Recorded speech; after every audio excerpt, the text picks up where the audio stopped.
The placard on the demonstration table read, in Vathani Kara script, Comparative Specimen, Terran, Class 4 Adaptive. Below it, in smaller text, Handling Notes, Non-hazardous. I read it twice. Then I pulled out the small field notebook I carry everywhere and wrote it down, because I have learned over 11 months on secondment that you want a record of the good ones. Lead instructor Ossaval Kroon had arranged the session with what I can only describe as genuine enthusiasm.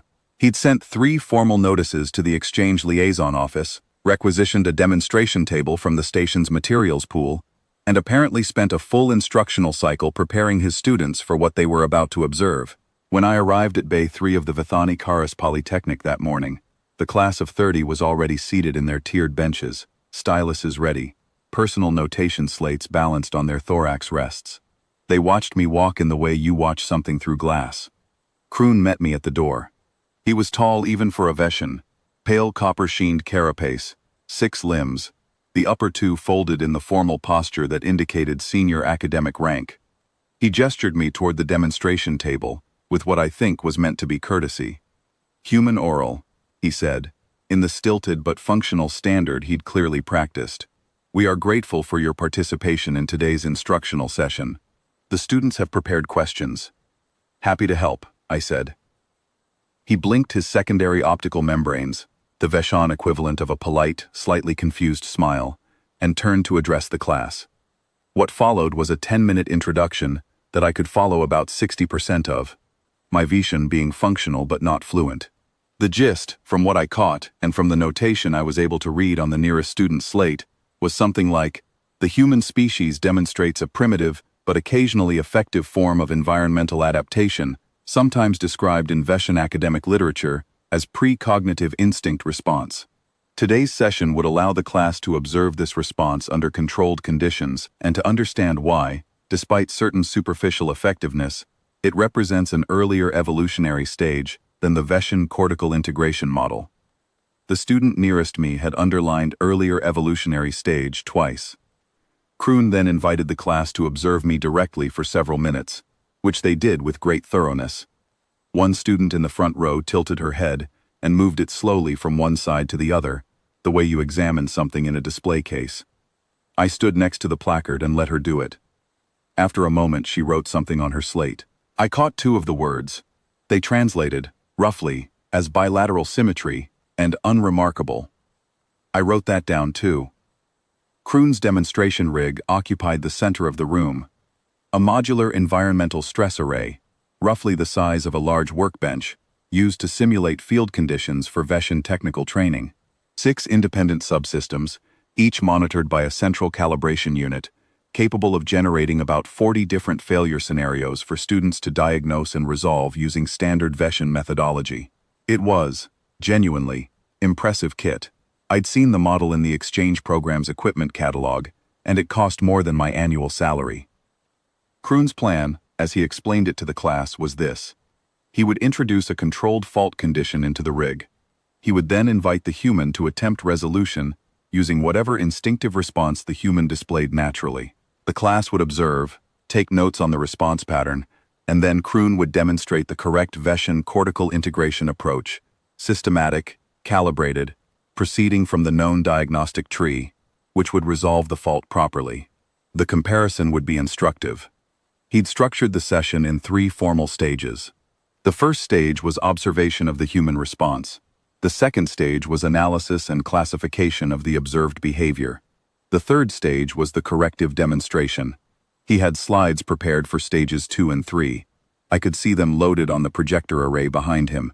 Diagrams, taxonomic classifications, a header that read, Adaptive Behavior Typology, Class 4 Species in Clean Veshan Script. I thought about asking if I was supposed to receive a copy of the handout. I decided against it. 30 styluses hovered, ready. I stood next to the placard and waited. Kroon introduced the fault condition, a staged cascade failure in subsystems 2 and 4, creating an interference loop that would gradually degrade the rig's output fidelity. Standard training scenario, per the catalog. He stepped back and made an open limb gesture in my direction. The class watched me. I looked at the rig.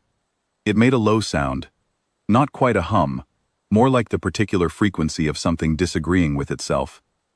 I recognized it. Not from Veshan equipment specifically, but from 11 months of secondment maintenance work, and before that, 8 years working field repair contracts on 4 different station types, and before that, 2 years in a depot on a rock where the nearest certified technician was 6 hours away, and things broke constantly. You develop an ear. I walked around the rig once.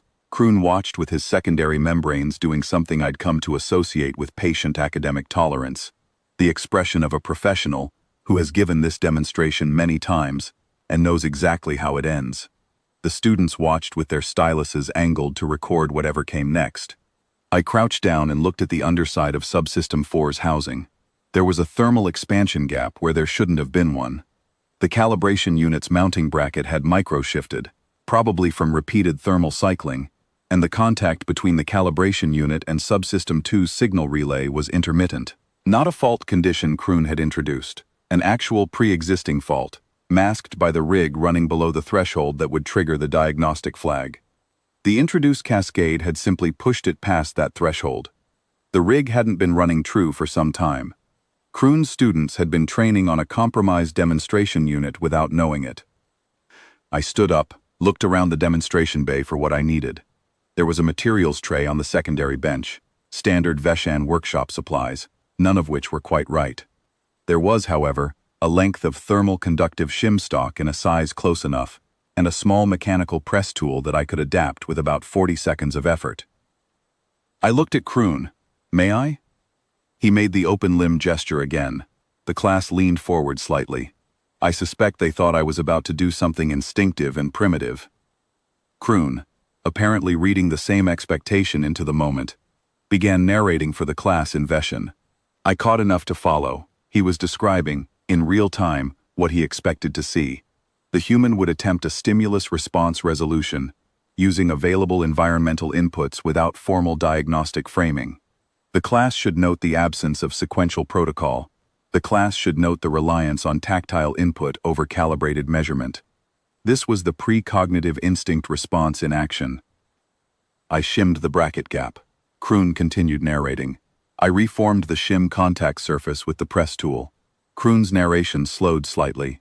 I reseated the calibration unit and tightened the mounting by hand until I felt the contact close. Kroon stopped narrating. The whole thing took 4 minutes. I know because I checked my field notebook afterward. I'd noted the start time out of habit. The rig's disagreeing sound stopped. The output fidelity reading climbed past its previous baseline. Past the rated specification, actually, by a margin of about 11%. The pre-existing fault had apparently been dragging the rig's performance down for some time, possibly for weeks, possibly longer. The slides on the projector array were still up. Adaptive behavior typology, class 4 species. Nobody was looking at them. The room was quiet in a specific way. Not the quiet of an attentive class, but the quiet of 30 people whose styluses had stopped moving because they weren't sure what to write. Kroon stood very still. His carapace, I noticed, had shifted toward the duller end of its copper range. I had come to understand that this indicated something between recalculation and discomfort. He moved to the calibration unit display and reviewed the readings for a long moment. Then he went to the Subsystem 2 relay and examined the shim repair. He did not say anything immediately. One of the students, second row, left side, who had been taking the most detailed notes, raised a forelimb. Human oral, she said, in careful standard. What was the name of the diagnostic protocol you used? I don't have a name for it, I said. I heard the frequency, looked at what was likely, and fixed what I found. The stylus moved. I couldn't read what she wrote from this distance. Another student, third row center. Is this method documented in Terran technical literature? Probably, I said, under something like field improvisation methodology or informal diagnostic heuristics. It's not formal. You learn it from doing it a lot in places where the manual isn't available. Styluses moved. A fourth student, near the back. Human oral. How long does the informal training take? Is there a standard duration? Depends on how often things break, I said, and how remote you are. On a well-supplied station with fast maintenance response, maybe never. On a frontier depot with one technician and a 6-month resupply cycle, probably 2 years before it starts feeling natural. More styluses. Kroon had gone very still near the calibration unit. His standard had lost some of its practiced smoothness. The intended demonstration, he said, was to be concluded with the Vesian cortical integration approach. He paused. The fault condition has been resolved. I can put the fault back if that's useful, I said. I know where it was. He looked at me. His secondary membranes held very still, which I had also come to recognize. It meant something was being processed that didn't have a ready category. That will not be necessary, he said. The student in the second row raised her forelimb again. Lead instructor. What category does this resolution method fall under in the diagnostic taxonomy? Kroon's carapace went a shade duller. The taxonomy will be reviewed, he said. Is there a grade assignment for observational practicum sessions involving non-Vesian resolution methods? The session classification will be reviewed, he said. A fifth student, who had not spoken before, raised his forelimb, with the tentative posture of someone who knows the question may be irregular. Lead instructor. If the taxonomy is reviewed, would it be possible to invite human oral to a standard practicum session, not as a specimen, as a resource? Kroon's secondary membranes held very still for a long moment. That determination, he said carefully, falls outside the scope of this session. I wrote that down. He dismissed the class about 12 minutes earlier than scheduled. The students filed out in the orderly way Vesian students always did, but several of them paused near the door to look back at the rig, or at me, in a way that wasn't in the lesson plan. The student from the second row was the last to leave. She stopped at the edge of the demonstration area and addressed me directly, which I gathered from her posture was slightly irregular behavior for a junior student. Human oral, she said. In the Terran technical training system, is this method formally taught? Not exactly, I said. It gets taught informally. You work with someone who knows it, and after enough broken things, you start to know it too. The knowing lives in your hands as much as your head. There's no taxonomy for it, because nobody sat down and wrote the taxonomy. They were busy fixing things. She noted something on her slate. Quite a lot of something, actually. Thank you, she said, and left. One knowing, Kroon and I were alone in the bay. He stood at the calibration unit display, reviewing the 11% overage with an expression I couldn't fully parse, though discomfort was probably somewhere in it. I started to pick up my field notebook. Human oral, he said. Instructor. The academic record for this session. He paused for a long moment.